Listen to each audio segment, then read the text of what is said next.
What's going on, guys? It's another episode of the Entrepreneur Enthusiast. I got this man, the legend, Chris Warry, in the building. I met Chris, man, about like 7-8 years ago, working at Playhouse. And, he was the one that actually, to me, had the term of a lifestyle entrepreneur. And I really admired that because it wasn't just putting yourself in a box. It was kind of branding yourself as I can do more. When you were young, did you always know you was going to throw events?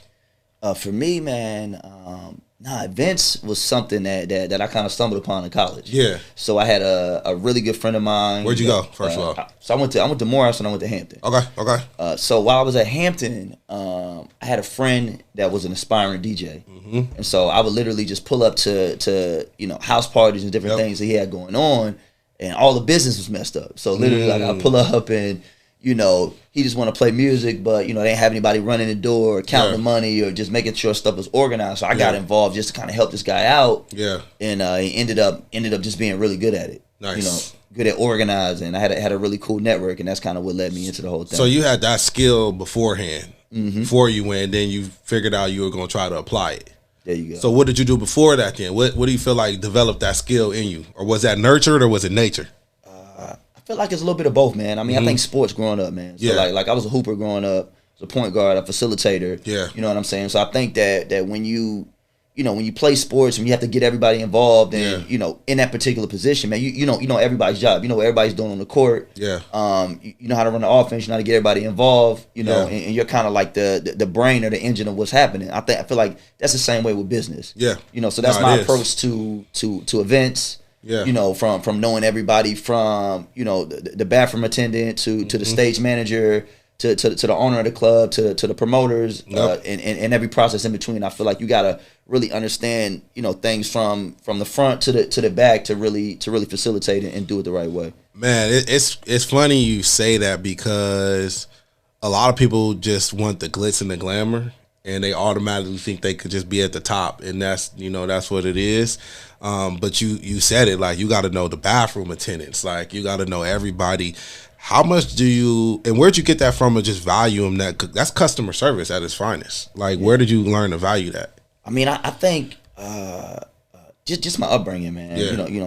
My grandmother and mom are just real, humble service. My grandmother was a school teacher, DC public school system, over 35 years. Yeah. My mom was a lieutenant commander in the Navy, you know what I mean? And so I just think that, always being of service to people and just being tight in your situation and knowing that the only difference between, myself and the next person is God's grace. That's it. Man. You know what I mean? We all people, we all breathing the same air, and it's really about finding ways that we can connect more so than finding ways that we don't connect. How do you manage that? And we'll fast forward. How do you manage that in a field where I don't feel like that's appreciated? I don't feel like people value other people. I don't feel like that human connection is there. So how do you manage that now with that? I think for me, that's what separates. Yeah. Good from great. You know what I mean? It's really being able to connect with people on all levels and communicate with people in a level where they can understand you. Mm-hmm. You know what I mean? Because at the end of the day, like, if you're flying a plane and you're flying it too high or flying it too low and people can't connect with you, regardless of what you're saying, if it's thorough, if it doesn't hit the target, then it's not gonna work. Then you're wasting your energy. And so for me, it's been about meeting people where they are and communicating with people on the level where they can understand you. That makes sense. And so coming from Virginia, where are you from?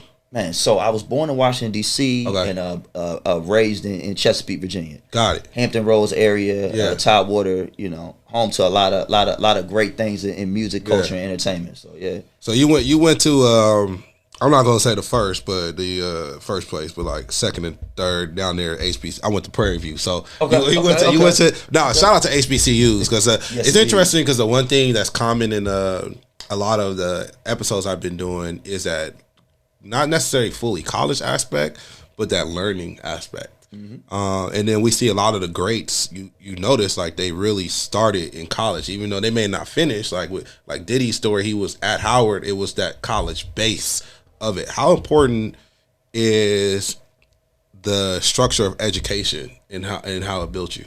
I think that the structure of education is important because it teaches you perseverance. It teaches you how to see things through a process. Yeah. And I think the most valuable thing that you gain, from a college network or just from a school in general is your network is your net worth. Yeah. And so college really teaches you how to get it for yourself, how to learn on your own. So once you learn how to educate yourself, I mean, the degree, in my opinion, is just validation for what you already knew or understood. Yeah. But the lessons that you get in the networks and the things that you soak up, you don't need a piece of paper. Nah, you don't. For that. And that's what's paying a lot of people moving forward, and that's what's provided, more opportunities for me than, my traditional marketing degree. It's interesting you say that too, because like I started doing marketing. I always knew I wanted to be a business owner, and I was like, I'm not going to school. This ain't for me. I have my master's now, but like you said, the most thing I valued from school was the relationships and the people around it, and working through things that I had to work through that I normally wouldn't have to work through in a life, really just finding myself. Because I feel like at 17, 18, 19, you really don't know. You just kind of in the space. And we've had friends fall into a space and some people give up. What would you say would be the hardest climb you've taken to your journey from then to now? I would say reaching new ceilings. Yeah. You know what I mean? I think it's impressive to be from a place and do your thing, whether it be work, school, sports, business, whatever the case may be, and ascend in that environment. And I think that the next challenge is to take your learnings and go to a different environment, whether it be your college or another city, and replicate that same thing. Yeah. But now you may not necessarily have the same comforts of home. Yeah. You know what I mean? And so for me, the biggest challenge has been in every new city that I've lived, having to build upon the learnings from the previous environment. So I, military family, every 3 years we moved up until I was 9. Oh, wow. Lived all up and down the East Coast, lived in Connecticut, lived in a couple different parts of Virginia. We settled in the Hampton Roads area of Virginia when I was 9, and I was there from, 9 until I graduated high school. Then I went to school in Atlanta, for 3 years, and had a great experience, at Morehouse and doing my thing down there, and really develop, my business acumen and how to really be a black man in today's world. That's important. You know what I mean? How to navigate the space of understanding, like, it's not fair. Yeah. It's not going to be fair. It's not set up that way, but it doesn't mean we can't win. We can't win. You know what I mean? We're destined to win. We come from a stock of greatness, man. Yeah. And so just getting a mirror of myself, but from a positive perspective, and seeing so many examples of who I can be and who I can aspire to be, it changed my perspective and really molded my mindset. No, that's important. I feel like when we were young, like our role models were like Diddy. Like I'm trying to name any Michael Jordan, like Michael Jackson, like other than that in the 90s, like there were no like people to look up to that measured success that were African American. My mom made it a point to take me to my black doctor, my black dentist, and I got to see that. But it's like you don't understand that. You don't understand your worth because all you think you could do is rap, trap, all those things until you get around a pool of other great black men. And it's like, wow. And you spoke to that. Speak to how that had, like that experience when you went from Morehouse and then you went to Hampton. And then you came all the way to LA, which is like, to me, it's like you were a big fish. I'm in a big pond now. Like, how was that transition doing that? Because most people go the other way around. So for me, in between those two schools, and I switched schools to support my mom, who was a single parent raising sons and all of that. So I just needed that family vibe. Both my parents actually graduated, even though they're not together, they graduated from Hampton, both of them. So I had Hampton history, but I kind of went against the grain and went to Morehouse, and then still ended up back at Hampton to finish. And so while I was at Hampton, man, is when I really got into doing events. And we did a lot of the really big Black College spring breaks. Yeah. So we had Black College spring break in Miami. That was a thing. Every year, all the Black colleges would go to Miami. We throw parties. We do events. When I went down there, man, made some really good connections, do some amazing events, and got a pretty much open invitation from the city of Miami that, like, if I was ever interested in, pursuing, event planning or working with some of the top companies down there. Yeah. Hey man, come on down. Yeah. So shortly after college at Hampton, I was working a corporate job. I was a sales manager for Super Kmart. Got on with Sears Holding Corporation before they went under. Yeah. And I was managing retail stores. I was managing a Super Kmart by the airport. Learning that whole thing. It was like maybe like a $50 million store, and learning how to do the back end stock and logistics and that whole thing. And so I'm doing that, and the market crashed, like literally, like this is like the first recession, like this is like 2009. So the company went under, they started laying people off, and the whole time this was happening, I was still doing events. And so once this happened, I took my marketing degree, all my college experience, my background, I just applied everything to something that interests me, which was events. So we started doing events in Virginia, and we became one of the biggest entertainment groups in Virginia, doing 18 and up college parties and 21 and up parties at the same time, simultaneously, 5 nights a week. Do every nightlife establishment across Virginia. But the challenge in Virginia was third party promotion was not legal. What do you mean? So if you're on the club, I have to hire promoters on staff. On staff, it's like so I would get hired as a marketing manager for various venues so that I could produce events out of them, because you couldn't say, whatever your entertainment company was presents this event at this establishment. I wonder why that is. Virginia's a commonwealth, so it's very, very, very tricky. They like to regulate things. And during this period of time in my life, a lot of people that were living other walks of life, were in the streets, they were transitioning out of that into event production. And so this was a barrier to entry to kind of get them to not allow people to transition out of that lifestyle into a different kind of life. And so because of that, they created a lot of various rules. And Virginia's real old school. It's extremely racist.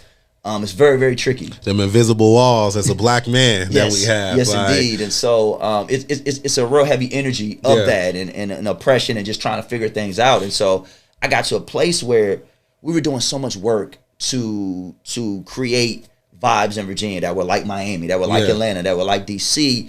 And no matter what we did, we would get hit with either difficulties from a political standpoint, or just our brothers and sisters, man, just come to spots and just be shooting spots up, and you do all this work to try to make something fly, and it's like no matter what you do, like you kind of get are a victim of the environment that it was in. I just because I spent a lot of time in Houston. That's like my second home, and I read that the Turkey Leg Hut is now had to put a dress code in, and because they were like, we wanted to create a space for our people, but now if you dress like this, it's getting too crazy. Like, why can't we do that? And then, I never understood it, what's going on, but we all got our cousins, whatever is coming through and just, want to protect ourselves. Even with the situation, unfortunately, like with Takeoff that just happened, like that was a side situation. Like that didn't have to happen, and why do you think that is? Like, what do you think is going on there?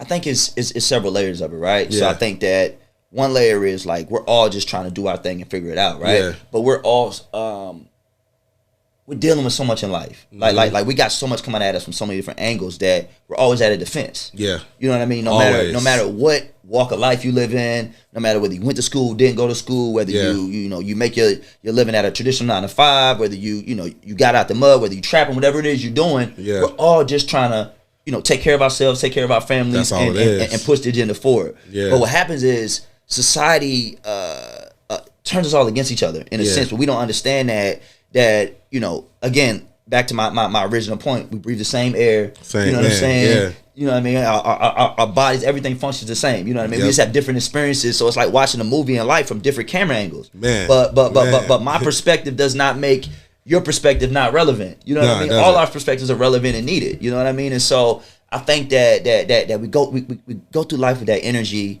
and then you deal with certain states where it's open carry, or it's very easy to to get guns and get certain things. So an act of like asserting ourselves or being a man or just standing on our own 2 feet is like, we gotta either we gotta fight, or we gotta conflict, or we gotta arm ourselves, because we don't never know what the next person is going to do. And so any situation that could be resolved with a conversation, or even just catching a fair one and just leaving it as that. You know what I'm saying? It's egos and it's things involved. And so things just escalate. Did you guys have was the gang affiliation as big as it is like out here? No, so out here, man, was a whole new learning experience for me, with just how much I would say gang culture is indoctrinated through the entire life of LA, where it's just part of it. You know what I mean? Just like, just from, you grow up in a certain place, you're connected to something. Just where you grew up at. You know what I mean? Like just naturally. I remember when they used to have these parties called 112 when I was in high school. It was our high school parties, and like I used to go for the girls because the baddest females used to be up there. So I'm going for the girls, and I never understood why these other dudes come in. They come late, and not only that, they come in to fight dudes. It's like, yo, like it's a bunch of girls over here. Like, what right, yeah. What type of time y'all on? What type of time y'all on? And like, I had older cousins that kind of kept me out of that and just put me up on game and let me know like I don't come for that. I don't need that. And was in it, but I never understood why they would come up here and mess up the party and like mess up the vibe. So I never grasped that concept. And with the culture being different, you being from Virginia, you in Miami. How did you get to LA? So moved to Miami just to expand on what I was doing with the events. I wanted to live in a place that embodied the stuff I was trying to recreate. Yeah, I wanted to be somewhere where LA would do that. With a city sponsored entertainment and a lifestyle that we aspired to be. You know what I'm saying? Because at the end of the day, you look at what you would call the ghetto fabulous lifestyle. You know what I mean? And you aspire to want to have the cars and the girls and the entertainment and be around the athletes and the stars and all that. And so Miami was my first intro to that. And where I really learned how to work with like high-end nightclubs. So I moved out there to promote and do events. And I was managing an American Apparel store. So American Apparel was keeping the bills paid and keeping the roof over my head. And then still working at night. And I'm still working at night, doing events, networking. So we were working with this group called the 400 Club, which was a very, very popular, group on a level of like a Made Nightlife or like Supreme Team out there in Miami doing their thing. These were black entrepreneurs that were really representing like a very high end, elite lifestyle. But they look just like us. You know what I mean? So it blew my mind to see people pulling up in Lambos and Ferraris and this, that, and the third. They speak Spanish though. Oh yeah, it's different. It's different, man. Yeah. Whole Latin influence, whole Caribbean influence down there. And so moved down there to work with this group, man. And I had a friend and business partner that was a cameraman, and so he filmed everything that we were doing, And so his gift in film opened up some opportunities for him to shoot some stuff for Puff. Nice. So he got connected with Puff, started shooting music videos and doing stuff for his family and whatever. So he moved out to LA. Around that time, Revolt was starting. Ah, got it. So he moved out to LA, and the premise of what he had going on was the premise of what Revolt was. So he got situated, got comfortable, and then he reached out to me and told me they had an opportunity, within the marketing and social media department. So I flew out from Miami to LA for a job interview. For an interview. With the duffel bag. That's it. Yeah. Never left. Yeah. Never left. So came out, met with some people, and this is early days when like the Revolt Studios was very similar to this office. It was in Glendale, but it was literally like spaces like this. And there were less than 20 employees. Hey, we say that all the time when we here, bro, because that's we coming. Ground level. You got to get ground level. And that speaks to like the tenacity you have to make that move and make that change. And a lot of people get scared of that because it's like, and you moved before, so it's no biggie. But some people don't even leave their city ever. Like don't even get on the airplane ever. So for you to go with a duffel bag and come down here, and shout out to the Puffs, the Steve Harveys, the people that hire younger generation people and allow them to be great, however long you work with them, you still able to be great and take it, and leverage that great opportunity. So you came here, you was with Revolt, but then you still had that itch in the nightlife. Yeah, so for me, this is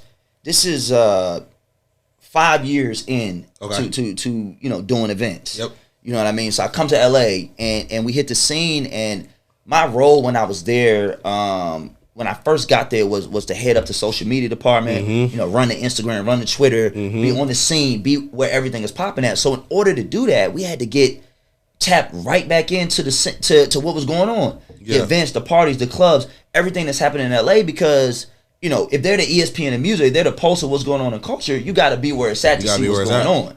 Yeah. And so that allowed me to take my experiences, all my previous experiences, roll them right back into an environment that I was comfortable in. When you first moved out here, what clubs was popping? Man, so when I first moved out here, man, Playhouse was one of the main spots. Supper Club was it, man. Supper Club was it. Yeah. You know, that joint was amazing. You know, shout out to Supreme Team, man, for sure, man. I had people coming down from the ceilings. I still remember to the day. Yeah. And that, you know, those were the two spots, man. I mean, you had those spots. You had those dudes, because they're from LA, they were able to create that, and they set a bar out here, and I love what they created at that time, because there was nothing else like it, and you couldn't, like, they brought the movie to you. You know, 100%. And you couldn't access that nowhere.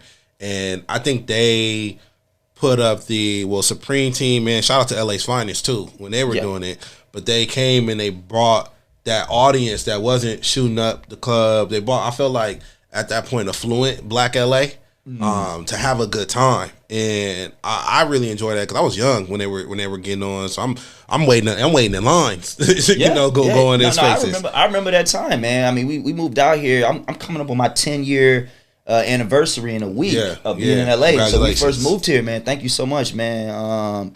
First moved here, man. We would just, we lived right around the corner from Supper Club. We would pull up and wait in the line and try to know somebody to get in, and you know what I mean. And that was like my first time like meeting Adib and Gary and those guys, man. And so man, that thing was going in Greystone Sunday. So those were the three things in the Toxic Day Party. So for LA's Finest, you know what I mean. And so those were the things that were happening when I first hit the city. Nice. Yeah, it's funny now, like, because then you were just trying to get in. And I get this now, because now when I go out, like, I feel like the old guy, but like I'm good. I got access. I go out and they moving the roads, like, and it's like, so from that, what was I would say the difficult part when you got here into really getting immersed in knowing, because LA is a tricky place to understand and learn. People don't even know it until you think you're like, oh nah, it's tricky. What was the most challenging thing to just transition into LA? So for me, it was being in certain markets, like being super good in Virginia, in DC, in Atlanta, in Miami, which is a very, very tricky place, very rude, very velvet rope culture. You got to come a certain way. We don't care how much money you got. If you're not in this crowd, we're not fucking with you. So to have achieved, I would say, have a green light or have passed to do whatever I need to do in these places, and to come to a new city, have to start over again. And nothing that you did in any other place matters. You know what I mean? That was a real life check for me. You know what I mean? And what bridged the gap for me was the work I was doing at Revolt. Where it would be certain times where, I'd be out and then I'd run into different people from the scene that would show up at our studios or be musicians or be bringing artists through or need things here or there. And so I was able to make those connections, and then that was the bridge for me to be able to, start connecting with people that were local here in LA, and they can understand, oh man, you got something going on. You're not just somebody that's just trying to get in and hang out or trying to be cool, but actually we think that what you're doing is really interesting and dope, and we fuck with this, and the culture fucks with it, and we need this. So they gave me a platform, an avenue to really, come out and do my thing. And at first it was just me reporting, as a reporter, to just see what was going on at these events. You know what I mean? And so, people don't realize that in LA that the gatekeepers in LA are actually from LA, and they won't even look like nobody. Like, dressed down, like, not even like, because this is not a dress up place. Like, and I learned that leaving LA. Like, I was like, oh, people get dressed in Miami. People get dressed on the East Coast. Like, in LA, it's like people wearing sweats and a hoodie, like, going to like $1 billion event, like, and you wouldn't know. And the culture out here, like you said, is so tricky, so immersed in so many different things, so many ties.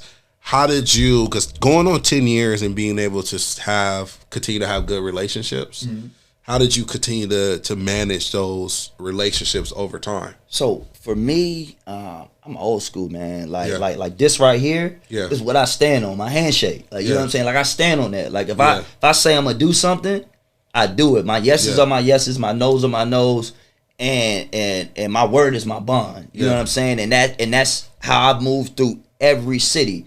And when you solid, that's a language that's fluent no matter where you at. You know what I mean? Absolutely. And so Absolutely. That's allowed me to, really, really do my thing. Yeah. And also the journey of being let's talk on that. The label of being a promoter. It has its stigma to it, and I understand that it's more than that. How do you feel about that label being put, and how do you make sure that how do you change it when you have your guests and your people that you able to build up? So for me, I've never really viewed the label in a positive light. You know what I mean? When I hear the term promoter, it gives connotations to a lot of the more uncomfortable experiences that people have had, or the shady things, or I may say one thing and do another, or and so for me, I've always referred to myself as an event producer. Yeah. You know what I mean? Or a lifestyle specialist. Yeah. Because I do so many things outside of just bring girls to the club and try to get you in and tell you whatever, and so for me that's kind of been my mindset on it. But also I feel like if I'm labeled as that, I'm one of the people that gives it a positive energy. You know what I mean? What would you say to somebody that's young and on your same journey, and like they want to do events, they want to be a lifestyle enthusiast? What would you say for them to get into it, regardless of what city they're in? Like, how would you say it now? I would say, man, you have to really care about people. Yeah. And take care of people. Yeah. You know what I mean? And it's the small interactions that add up to bigger things that'll bless you. Yeah. I have a brand partnership with Cavassier, and I developed this brand partnership and this relationship from taking care of somebody that came to LA and came out with me, and they loved the courtesy and how I was able to move around and the grace I gave them in a place they weren't familiar with, which opens up opportunities. So you'll never know what doors are open from you just being solid and just taking care of people. Man, you know what I mean? That's A1 right there. That's a fact. I mean, that's how I kind of been able to manage a lot of my relationships. I always give deposits, but I don't ask for receipts ever. Like I don't really care, because it's like I'm gonna be me regardless. One thing I've seen in the journey of other lifestyle enthusiasts in other cities, it's easy if you're in Virginia, if you're in Houston, and or maybe even Miami, Atlanta. Shout out to my boys in Houston, A-Life Entertainment, because I feel like they have this blueprint. It's crazy because they were able to open multiple clubs. They have restaurants. They got a car wash. Now they got a farm where they farm their own food. Like, that's fine. They got like a whole process. Now Houston, you could do that because it doesn't cost as much. What are, and I know out here is a different path, because you can't go from where you go to just own a club, and you really don't even want to own a club out here because all the stuff that goes with it. So what is the path that you looking for to satisfy, your hunger? So for me, I feel like I've been an asset to a lot of spaces, whether it be media, whether it be the nightlife space, venues, nightclubs, restaurants, things of that nature. I also do properties and vacation rentals and find spaces for people. So my ultimate goal is to own all the spaces that I've provided service to, appointed people in, to create a space for us. Yeah. You know what I mean? For Black people in LA to be comfortable. Yeah. A lot of times we're in places and we're tolerated. Yeah. But we're not celebrated. Yeah. You know what I mean? And we develop thick skin. And we deal with it, and we just soldier through. And we think this is the way things are, but when you live in other places where Black people own stuff, you know what I mean, the energy is so different.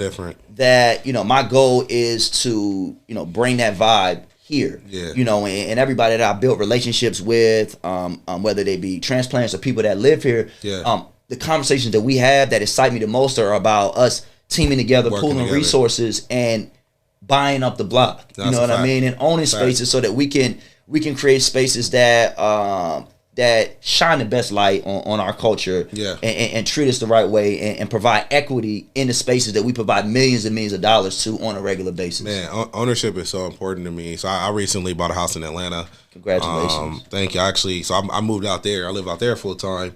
I come back here, but even in my midst of being out there, it felt different. I felt like everyone's working together, everyone's willing to work, everyone's willing to talk, like everyone's open. Whereas out here, like one, it's like you can't. It's hard to find the black people. Either they're in the valley or they over here in Baldwin Hills, View Park, Ladera, Lamert, Compton. Like they either on this side or they in the valley. And then once you start talking about putting up, things together, like you can't even really have those conversations because everybody just trying to still get their ducks in order.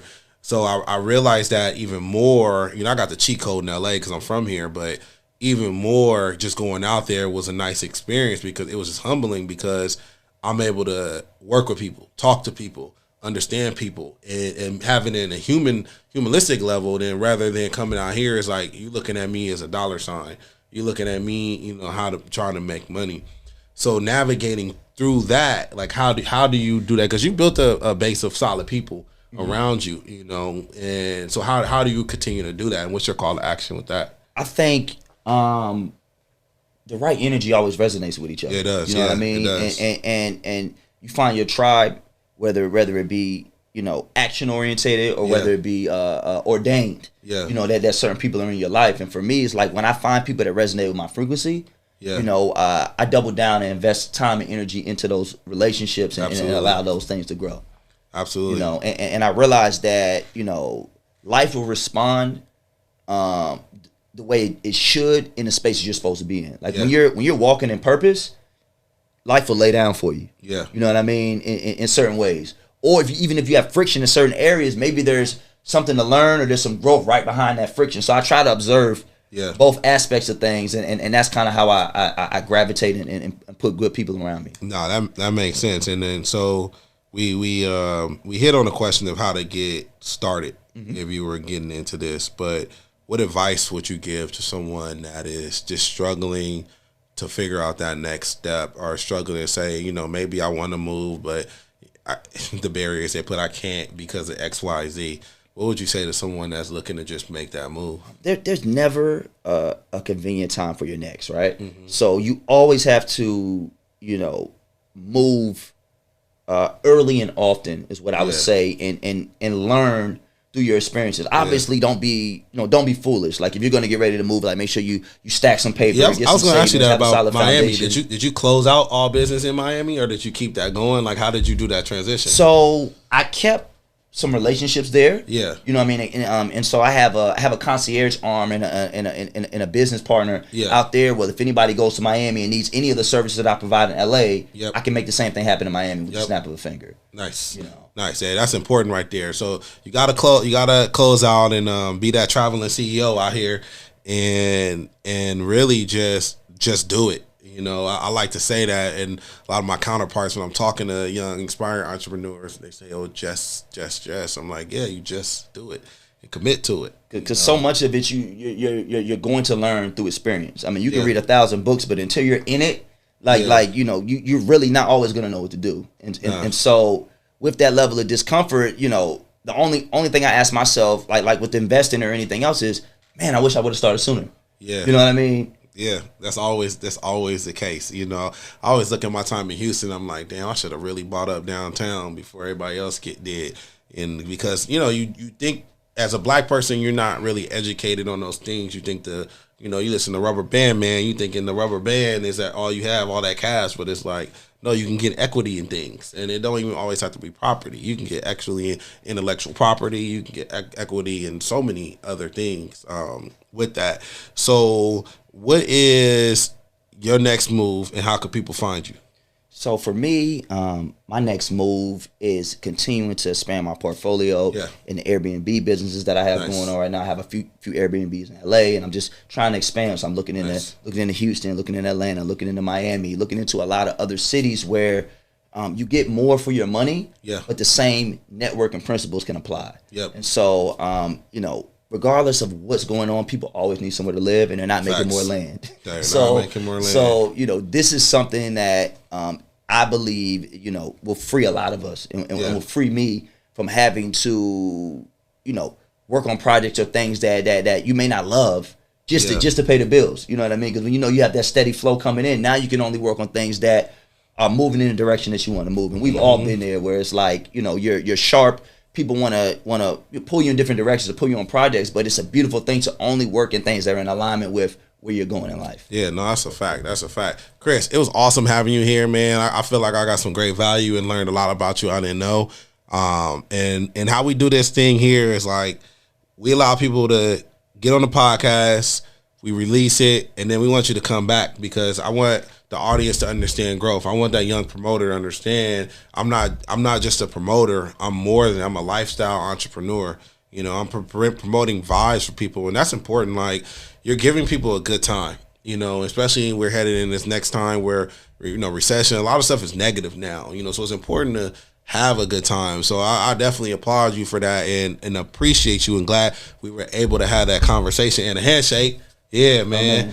This is an Entrepreneur Enthusiast. I got my man, Chris Roy. How can they find you? Man, so if you want to find me, I'm on Instagram at Chris_Roy. You can also check out my company website at thelifestyle.co. Hey, no disrespect to any promoter that I know out there, but if y'all coming to LA, tap in with my boy over here, Chris Roy. He gonna make sure you're fully taken care of and handled right. Shout out to Entrepreneur Enthusiasts. Thank you guys for tuning into this episode. Thanks for having me. I appreciate y'all.